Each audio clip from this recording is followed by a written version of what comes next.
Two women who identified themselves as members of a nomadic religious group brought Holly to the church. They were wearing white robes and they were barefoot. They indicated the beliefs of their religion included the separation of male and female members, practicing vegetarian habits, and not using or wearing leather goods. A mediados de 2022, cuando el fiscal de Texas, Brent Webster, dio los detalles sobre el hallazgo de una mujer cuyo destino había permanecido oculto a lo largo de 4 décadas, la población estadounidense experimentó una mezcla de emociones. Alegría primero, luego también desconcierto.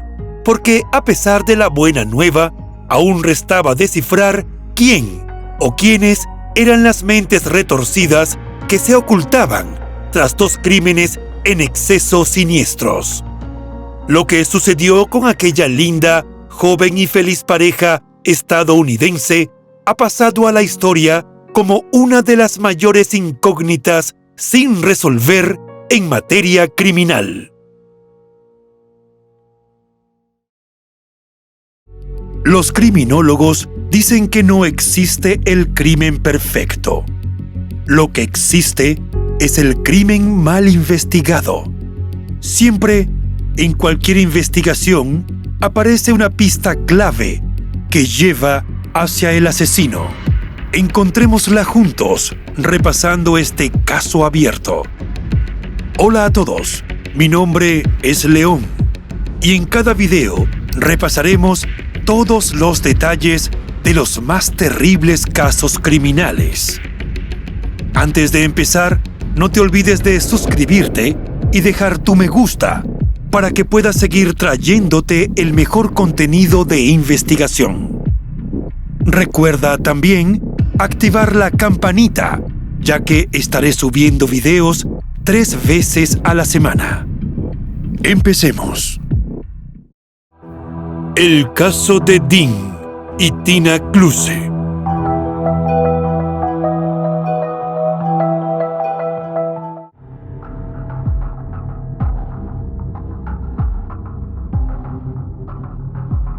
Nacido el 7 de junio de 1959 en Kentucky, Estados Unidos, Harold Dean Cluse Jr. fue el primogénito del matrimonio formado por Harold Dean Cluse Sr. y Donna Ruth Allen. A Dean, tal y como lo llamaba la mayoría de la gente, excepto su madre, que se refería a su hijo como Junior, se sumaron en breve 3 hermanas: Debbie, Cheryl, Tess y un hermanito menor, Chris Harold. De aquella época, sus familiares recuerdan su espesa mata de cabello castaño y su sonrisa fácil y franca. Las fotos familiares de entonces lo muestran chapoteando en una piscina infantil, ataviado con el uniforme de su equipo de fútbol y jugando con sus hermanos. Hasta que en 1966, aún siendo un niño, Dean perdió a su padre debido a complicaciones con el lupus. Luego, los Cluse se mudaron a New Smyrna, un pueblo costero en el centro de Florida. A Donna le satisfacía que, pese al duelo, su hijo mostraba buen desempeño en los estudios. Además, asumió un papel protector con ella y sus hermanos, y se esforzó, sobre todo, por proteger a las niñas de la familia. No obstante, con la entrada en la adolescencia, también fue revelándose en el muchacho un espíritu de buscador, un tanto bribón y algo vagabundo, aunque siempre de buen corazón. Primero, se manifestó en su tendencia por recoger autoestopistas. Después de unos años, aquel ánimo rebelde de Dean pareció profundizarse cuando comenzó a pasar tiempo con un grupo de personas que pertenecían a un movimiento contracultural. Se trataba de una comunidad de hermanos barbudos y hermanas de pelo largo, algo famosos por sus conversiones religiosas en Florida Central, aunque algunos se han referido a ellos por el nombre de Jesus Freaks, lo que podríamos traducir como locos de Jesús. Dicho término en realidad servía para agrupar a distintos individuos involucrados en el movimiento de Jesús. Este, a su vez, demostró ser a la larga considerablemente amplio y diverso. En ciertas ocasiones, Dean se escapó de casa para estar con ellos. Sin embargo, esas ausencias no se extendían por más de una semana seguida. Antes, llamaba a su madre y le pedía que le enviara dinero en efectivo para poder volver. Por supuesto, a Donna le generaba preocupación esa curiosa asociación de su hijo, sobre todo cuando en cierta oportunidad lo encontró conversando con dos hermanos vestidos con túnicas blancas en la residencia familiar. Si bien por sus propias características de secta, la investigación no ha logrado desentrañar con exactitud quiénes eran o en qué consistían sus creencias, algunos informes han apuntado que se trataba de la Familia de Cristo, uno de los varios grupos fanáticos que aparecieron en aquel momento. Además de las túnicas blancas, andaban descalzos, llevaban una dieta vegetariana, separaban a hombres y mujeres y evitaban los productos animales. La Familia de Cristo deambuló por el suroeste de los Estados Unidos durante años, pasando sus inviernos en lugares como el condado de Yuma en Arizona. Tal y como les gustaba decir, iban de aquí para allá como el viento. No tenían dinero, vivían de cupones de alimentos y de caridad del público, y llevaban mantas estilo militar sobre sus hombros a modo de camas improvisadas. Los hombres, además, usaban pañales en la cabeza a modo de turbante. En palabras de Joseph Singhart, un experto en sectas que los entrevistó por entonces, el grupo no intentaba reclutar a otros, sino que atraían a la gente pasivamente a través de su apariencia y comportamiento tranquilo. Algunos jóvenes sentían curiosidad y encontraban significado a sus palabras, se inscribían y un mes después ya llevaban el distintivo atuendo.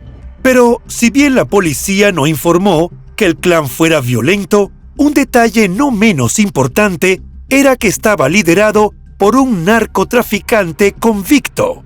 Aunque su nombre real era Charles Franklin McHugh, a efectos de su comunidad religiosa se hacía llamar Lightning Amen. Tras 2 matrimonios fallidos y un negocio fracasado, dejó a su familia para encontrar a Dios. Con el tiempo, gestionó la Familia de Cristo según su visión narcisista, que se extendía también a su forma de interpretar la Biblia. Se cree que fue él quien desarrolló la apariencia de las túnicas blancas combinadas con diademas igualmente blancas, atadas alrededor de la cabeza.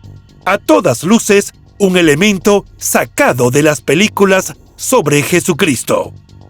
Independientemente de si creían o no en la Biblia, Joseph ha apuntado que la versión que predicaban era muy retorcida, puesto que su último fin era darle poder al líder.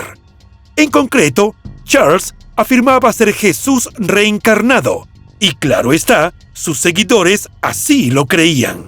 Adicionalmente, el grupo, que en su apogeo contaba con alrededor de 2,000 personas, creía que la marihuana era una hierba dada por Dios, y en consecuencia era consumida sin reservas por sus miembros, quienes la consideraban un tranquilizante divino. Por último, existía una trama igual o más problemática, dado que el tráfico de drogas era enorme entre muchos hippies. Es factible que Charles se aprovechara de ello para obtener ingresos. Además, luego se sumó la metanfetamina, lo que facilitó aún más incrementar sus ganancias. Hacia finales de la década de los 70, el atractivo de la mayoría de aquellos grupos empezó a decaer. Y aunque Dean estuvo en sintonía con esa tendencia, todo parece indicar que su alejamiento de la secta respondió a razones turbias. Quizás vio o escuchó algo que no le gustó.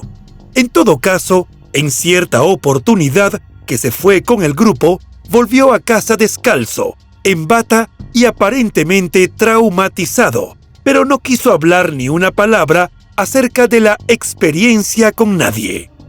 Corría el año 1979 y de ahí en más, Dean simplemente trató de dar vuelta a la página y se interesó por buscar empleo.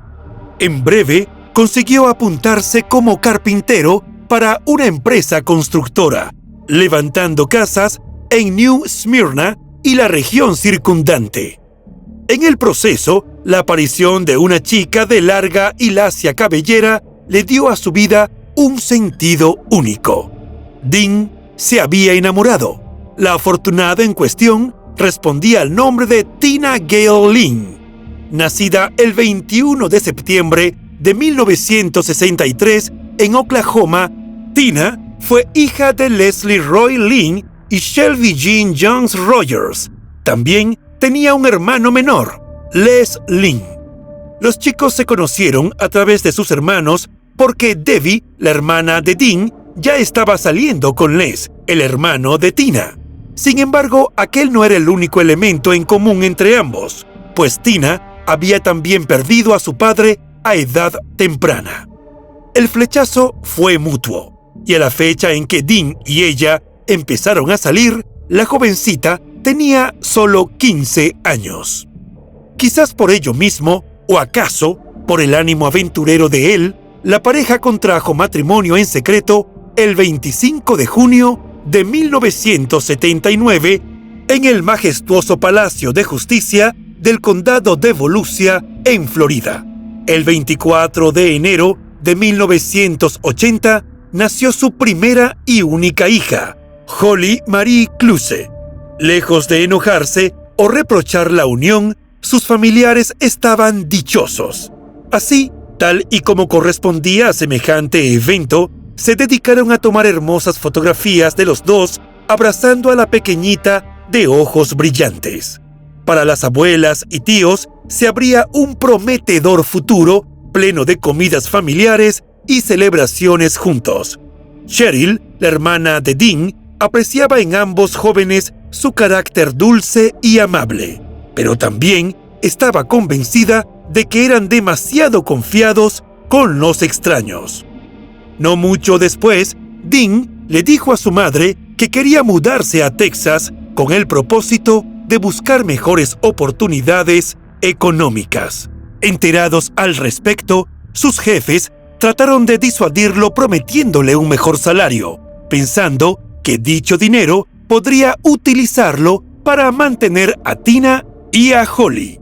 Sin embargo, gracias a su ya notable talento para la ebanistería, Dean consiguió trabajo con otra importante empresa de construcción de viviendas justo en el estado al que quería marcharse. De tal modo, en el verano de 1980, él y Tina empacaron sus pertenencias, tomaron prestado el sedán GMC Concord marrón de Donna y se marcharon con su bebé. Tras recorrer unos 1.500 kilómetros en dirección al oeste, se instalaron en su destino, la ciudad de Dallas. La estancia allí fue breve, pues casi de inmediato se mudaron a otra ciudad dentro del estado, Louisville. En principio, se quedaron en casa de un primo de Dean antes de asegurar su residencia. Pero dado que el empleo que le habían ofrecido resultó un tanto inconsistente, surgieron desafíos financieros. Nada de ello le impidió al joven matrimonio mantener su buen ánimo. En ese momento, Dean y Tina tenían 21 y 17 años. Cada tanto, él llamaba a los suyos en Florida para mantenerlos al día. Por su parte, ella mantenía comunicación con sus seres queridos a través de cartas. Era habitual que enviara adjuntas algunas fotografías de Holly y, en general, lo que consideraba hitos importantes de su recién estrenada familia. Hasta que en octubre de 1980, las cartas dejaron de llegar.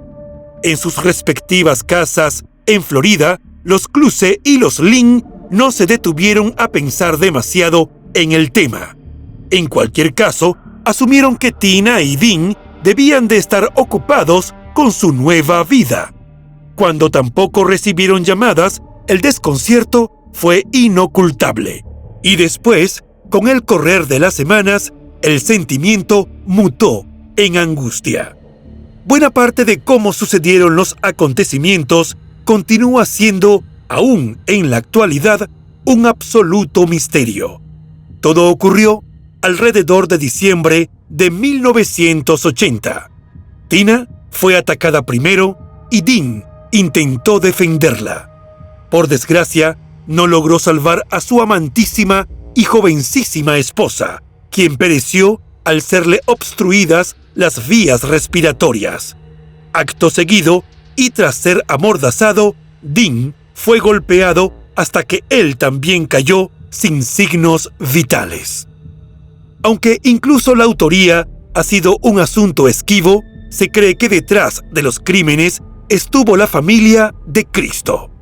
Asimismo, las autoridades han señalado que pudieron ser ellos mismos quienes más tarde llevasen a la pequeña Holly, entonces de unos 10 u 11 meses, en su posterior trayecto en auto. A finales del mismo año, 2 mujeres vestidas de blanco llamaron a la puerta de una iglesia en Yuma, Arizona. Fueron recibidas por el pastor Philip McGoldrick. Según Philip, una de las 2 mujeres afirmó ser la madre de una criatura que aguardaba en el interior de su vehículo. Necesitaban hallarle un hogar adoptivo. El pastor se sorprendió, toda vez que fue con ellas hasta el auto. Al observar a la pequeña rubia de ojos azules, experimentó una gran dicha. Era hermosa y frágil. Una de las mujeres le comentó en ese momento que, en vista de su dedicación a Dios, le era imposible cuidarla. Philip no distinguió emoción en su mirada, algo que le resultó por demás extraño. Sin embargo, luego le preocupó que de no aceptar aquella criatura fuese llevada a otra parte, donde quizás le aguardase un destino menos favorable. En consecuencia, asumió el riesgo. Las mujeres le entregaron entonces a Holly junto con su respectivo certificado de nacimiento. Además, una nota que, según ellas, había sido escrita por el padre biológico de Holly, Dean, quien renunciaba a sus derechos sobre la menor. Una vez a solas con la bebé, Philip se quedó pensando a quién podría encargarle su cuidado.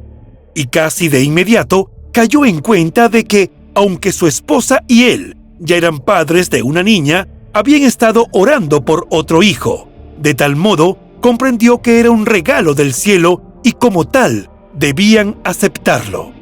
Pero antes de ello, se puso en contacto con un abogado. Este se encargó de publicar anuncios en el periódico diciendo que había un bebé que había sido abandonado. Adicionalmente, le explicó a Philip que si en 6 meses no regresaban las misteriosas mujeres, él y su esposa podrían pasar por el proceso de adopción. Finalmente, así lo hicieron. Después, Holly y su nueva familia se mudaron a Tulsa, en Oklahoma. De carácter dulce, la niña encajó a la perfección con su hermana mayor, casi como si hubiesen sido hechas la una para la otra. En cuanto a Philip y su mujer, no cobijaban más dudas acerca del milagro ocurrido. Mientras, en Florida, sin novedades de Dean y Tina, sus seres queridos ya no sabían qué hacer ni qué esperar. Rezaban, eso sí, una y otra vez. A principios de enero de 1981, pero en el estado de Texas, un pastor alemán se adentró en el bosque y posteriormente regresó a su dueño con un brazo humano en descomposición. De inmediato, se organizaron grupos de búsqueda para investigar más a fondo. Al tiempo, la policía comenzó a registrar el área y hasta llevó a un grupo de reclusos para ayudar a barrer el tranquilo terreno, ubicado a unos 17 kilómetros al este del centro de la ciudad de Houston. Transcurrida una semana, el 12 de enero de 1981, los investigadores hicieron el sombrío descubrimiento de los cuerpos sin vida de un joven y de una mujer. Los restos sugerían que ambos llevaban algún tiempo muertos. Sus dentaduras parecían impecables, según constató el forense. A escasos metros se hallaron también un par de pantalones cortos de gimnasia verdes y una toalla con manchas que parecían de sangre. A pesar de una importante descomposición, sus rostros todavía eran lo suficientemente discernibles para reconstrucciones faciales. No obstante, dado que ninguno de los dos tenía raíces establecidas en Texas, dichas reconstrucciones no condujeron a pistas concretas. No había manera de relacionarlos con Dean y Tina. Así las cosas, las víctimas no identificadas fueron enterradas en el cementerio del condado de Harris. Más o menos por la misma época, el teléfono sonó en la residencia de la familia Cluse. Tal y como se le había vuelto costumbre, antes de responder, Donna rogó que se tratase de su hijo. No obstante, del otro lado de la línea había una voz desconocida para la desesperada madre. Era un hombre que afirmaba haber encontrado su vehículo en Los Ángeles, California. Acto seguido, el sujeto le propuso devolverle el auto. Como punto de encuentro, eligió el estacionamiento de la pista de carreras de la playa de Daytona. Pero no a una hora cualquiera, sino a medianoche. Donna juzgó que, considerando el trámite, era una elección inusual. Sin embargo, nada tenía ya que perder en semejantes circunstancias, de modo que aceptó. En la fecha acordada, un grupo de mujeres llegó conduciendo el vehículo y una de ellas se presentó como hermana Susan. Todas rondaban los 30 años. Susan le dijo a Donna que Dean y Tina ya no querían estar en contacto con ellos e incluso que habían renunciado a todas sus posesiones, incluido el automóvil. Su monopolización de la conversación dio al encuentro un tono misterioso. Luego, para mayor asombro de la madre, el grupo solicitó una considerable donación de $1,000. Entonces sí, Donna comprendió que todo era absolutamente desconcertante. Tras lo sucedido, Donna intentó denunciar a las autoridades la desaparición de su hijo, pero para la policía, la devolución del coche era una prueba de que Dean había desaparecido de manera voluntaria y por tanto la petición fue desestimada. De pronto, ambas familias se asumieron en la más absoluta perplejidad. Imaginar que Dean y Tina hubiesen optado por unirse a una secta les resultaba difícil de creer, incluso considerando el pasado de él. Entretanto, sin pistas que seguir, los investigadores médicos de Houston contrataron a un artista del pastel para crear bocetos basados en fotografías de los cadáveres. Para Cecil Wingo, parte del equipo, se trataba probablemente de la última oportunidad que tenían para dar con sus identidades. En Florida, innumerables preguntas se iban acumulando para Donna y los demás familiares de la pareja. En primer lugar, la devolución intencionada del coche generó sospechas sobre los motivos del grupo. Parecía orquestada para impedir una investigación exhaustiva sobre las desapariciones.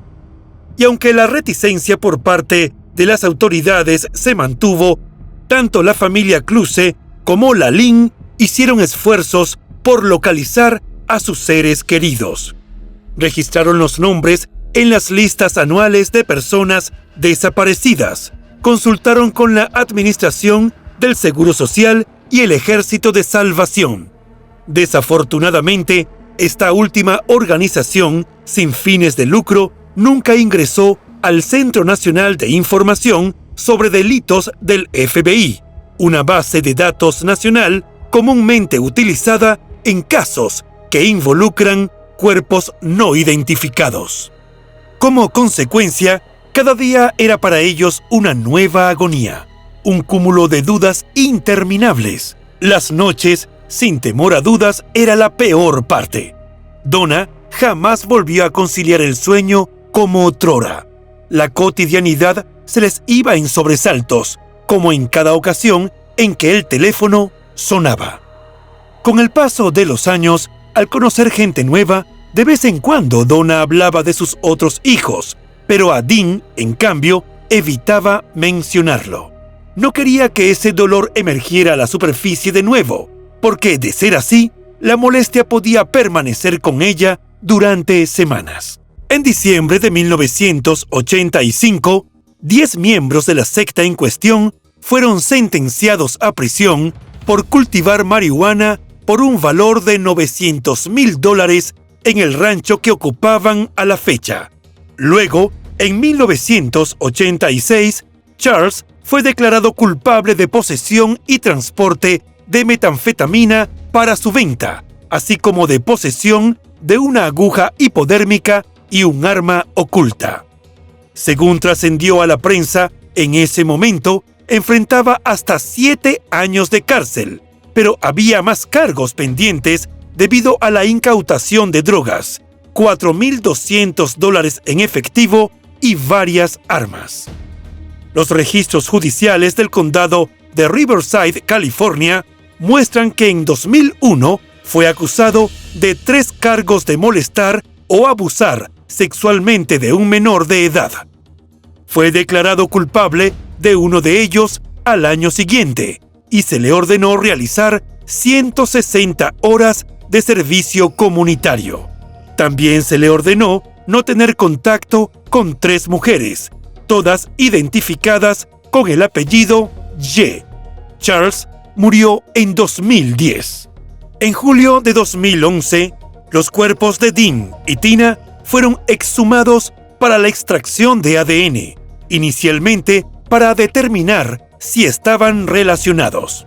Finalmente, las muestras de material genético de ambos se ingresaron en bases de datos nacionales y se compararon rutinariamente con informes de personas desaparecidas en las bases de datos del FBI y NamUs, una base de datos pública. Mientras, si bien las autoridades volvieron sobre la pista de lo narrado por Donna, la naturaleza transitoria de la secta añadió complejidad a la investigación, lo que hizo difícil determinar su paradero en un momento dado. A finales de 2020, las genealogistas forenses Misty Gillis y Alison Peacock asumieron la difícil tarea de identificar a aquel par de desconocidos. They did have some remains that have been kept aside. We took pieces of those and extracted DNA from them. What did you find? What we found was the people that they were related to. And so I picked up the phone and called and asked them if they had ever had missing family members. And they immediately said, yeah. Tras contactar a la familia de Dean y llevar a cabo las correspondientes pruebas, los resultados fueron concluyentes. Era él la víctima masculina. En cuanto a Tina, fue reconocida poco después. La unidad de casos sin resolver del Procurador General de Texas reveló públicamente las identidades el 12 de enero de 2021 durante el aniversario 40 del descubrimiento de sus restos. En marzo de 2021, Donna y sus hijos, Tess, Cheryl y Debbie, y su hijo Chris, ahora de mediana edad, así como Les, el hermano de Tina, viajaron a Houston. Una vez allí, debieron enfrentar la dolorosa, pero por demás necesaria, visita a la zona del fatídico hallazgo. La determinación de Donna fue palpable en sus palabras. Aunque decidida, la ya anciana madre estaba devastada. Era difícil quedarse ahí afuera, lamentando nuevamente el hecho de que nunca habían podido decir adiós. Con el corazón destrozado, Chris se aferraba a los escasos recuerdos que su mente infantil había conservado de su hermano mayor. I'm a lot younger than him, and I was like his little sidekick, you know.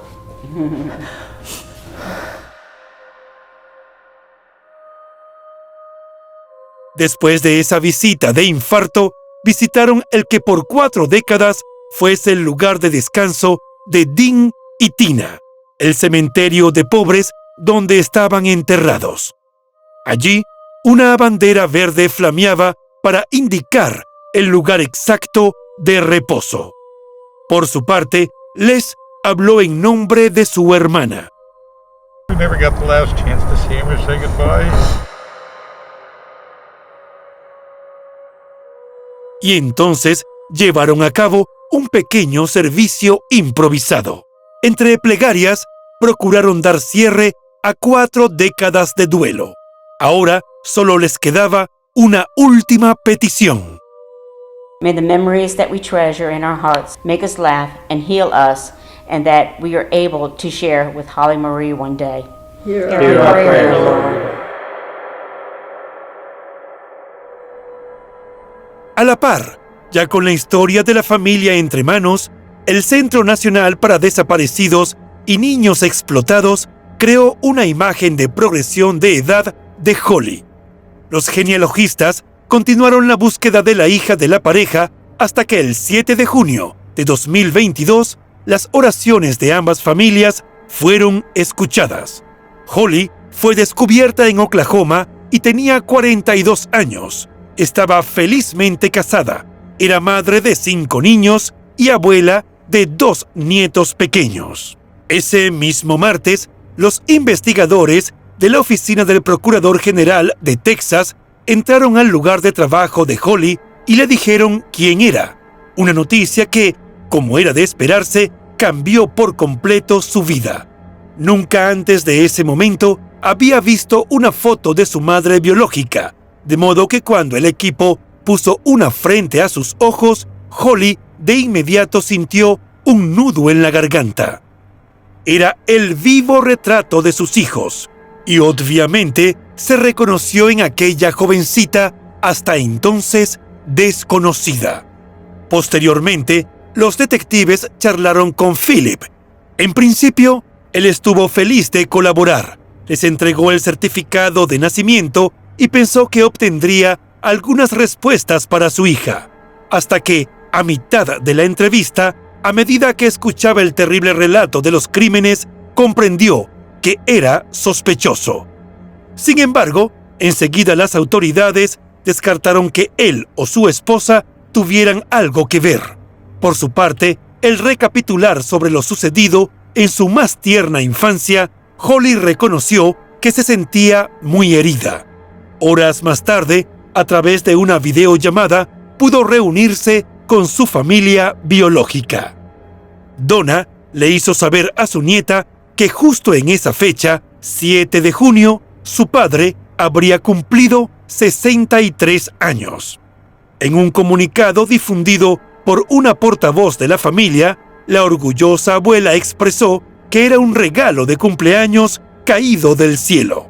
El jueves 9 de junio de 2022, el primer fiscal general adjunto, Brent Webster, anunció la noticia en una conferencia de prensa en Austin. I'm excited to announce that baby Holly has been located, alive and well. Asimismo, el fiscal reveló al público todo cuanto habían podido investigar hasta el momento sobre el misterioso grupo que la había abandonado décadas atrás. Por último, hizo énfasis en que la familia que crió a Holly no era sospechosa en el caso. Pero si acaso toda la historia no era ya lo bastante turbia, cuando la policía entrevistó a algunos miembros supervivientes de la secta, ellos afirmaron haber dejado a otro bebé en una lavandería en el pasado. Esto añadió una dimensión inquietante a la narrativa, planteando preguntas sobre sus motivos y su participación en otros casos sin resolver. De cualquier modo, los individuos en cuestión negaron que el grupo tuviera algo que ver con los crímenes de Tina y Dean. Si bien las familias de las víctimas sospechan principalmente de la familia de Cristo, según los últimos informes, las autoridades no han identificado a ninguna persona de interés en dicho círculo ni en ningún otro. Tampoco se han realizado arrestos y muchísimo menos se han presentado cargos. En cuanto a Holly, pocos detalles han sido revelados sobre su vida, todo en aras de proteger su privacidad. Es sabido, no obstante, que la suya ha sido, por suerte, una existencia feliz. Debido a la investigación en curso sobre la muerte de sus padres, los detalles sobre su infancia se han mantenido en la más estricta confidencialidad. El tan anhelado reencuentro presencial con su familia biológica extendida fue una ocasión única, plena de emociones. Entre abrazos y lágrimas, por fin, la paz les cobijó tras 4 décadas sin respuestas. I love you. Thank you for all your prayers.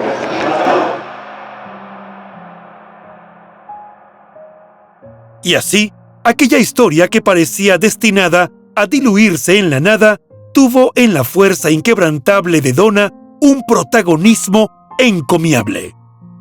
God kept me safe and protected all these years, and I just want you to know that.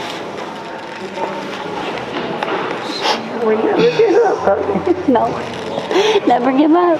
God never gives up on us.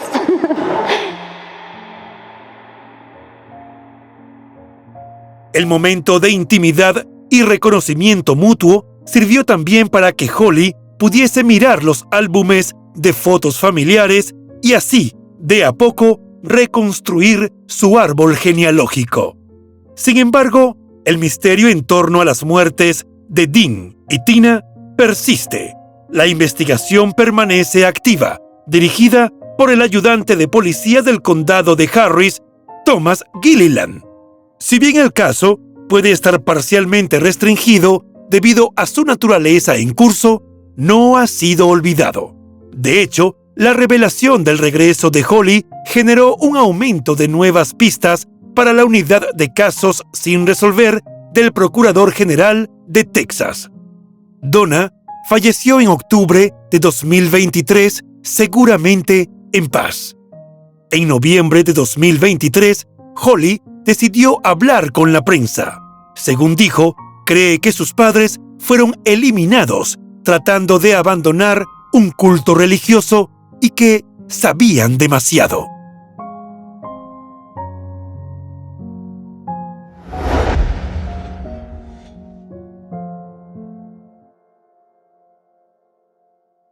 Y bueno, hasta aquí el caso de hoy.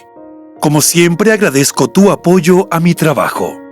Si te suscribes, das un me gusta y compartes este video, me ayudarás a seguir creando contenido. Hasta pronto.